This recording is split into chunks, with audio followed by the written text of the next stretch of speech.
All right, all right, all right. You saw it in the thumbnail. Big general release that everybody's going to want to pair up. My man Marcus Polo and Jay's already said he's grabbing 3 pairs because it's his all-time favorite. But we've got the black cement threes. Did get them a little bit early. I've had them for a few days. Just haven't gotten around to the video. I want to rock them today. We are going to take a look around them today. So let's kick it.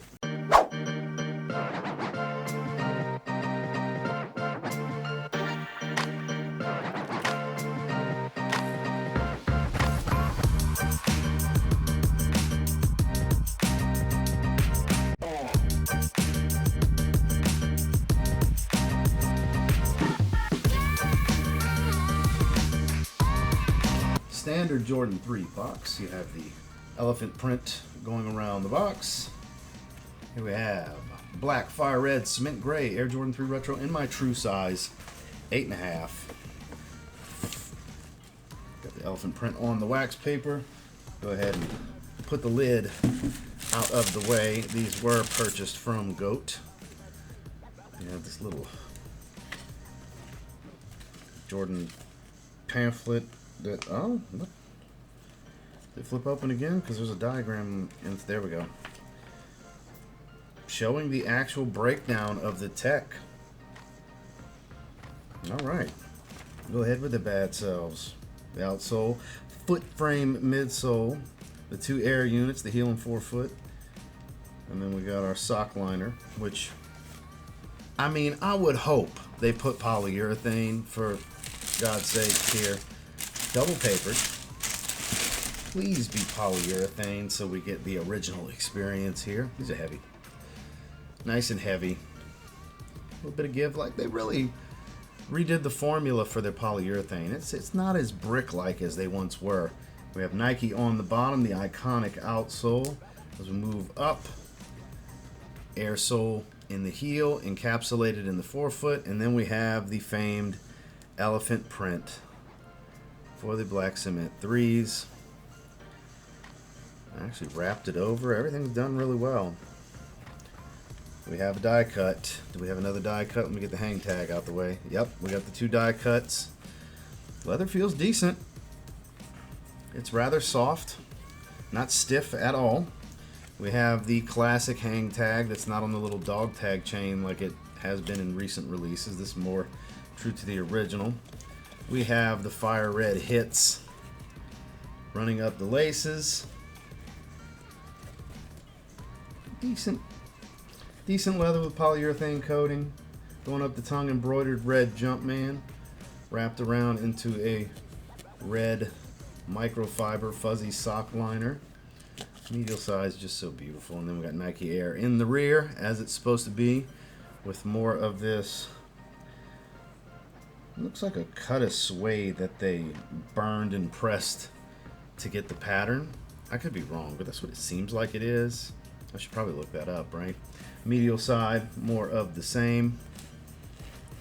Let's go ahead and flip these laces out and see what kind of insole we are working with. We got the fuzzy, nice padded area in the collar.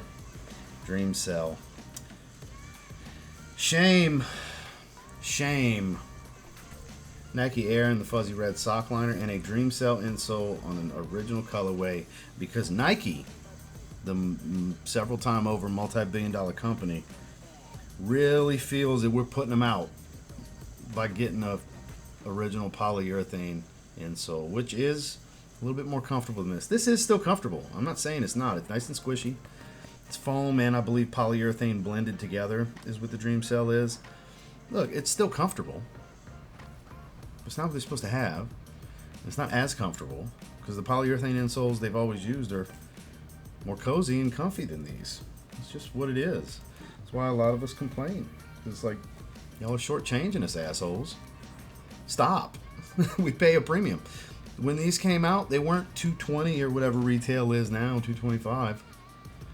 It's way more than what they were. That's way more than what previous retros in the last 10 years costed. It's just, we're paying a premium and y'all are still paying a couple of dollars per pair in your Chinese manufacturers.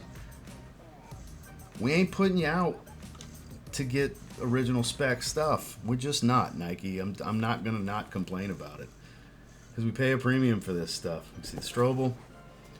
Does have a little bit of squish, a little bit of give to it, so that's always good for the comfort mixed with the non-original insole of the Dream Cell. So, you know, sorry to complain. I got to be critical here. Reviewing products is what I do between my two YouTube channels, and sometimes I got to be critical. And with something they're trying to make true to original form as close as they can, that's an easy one to put the original insole style, because they still have boxes and boxes and boxes and boxes at their factories of these polyurethane insoles. We do get them sometimes. But overall, I'm extremely happy with the aesthetic of this shoe.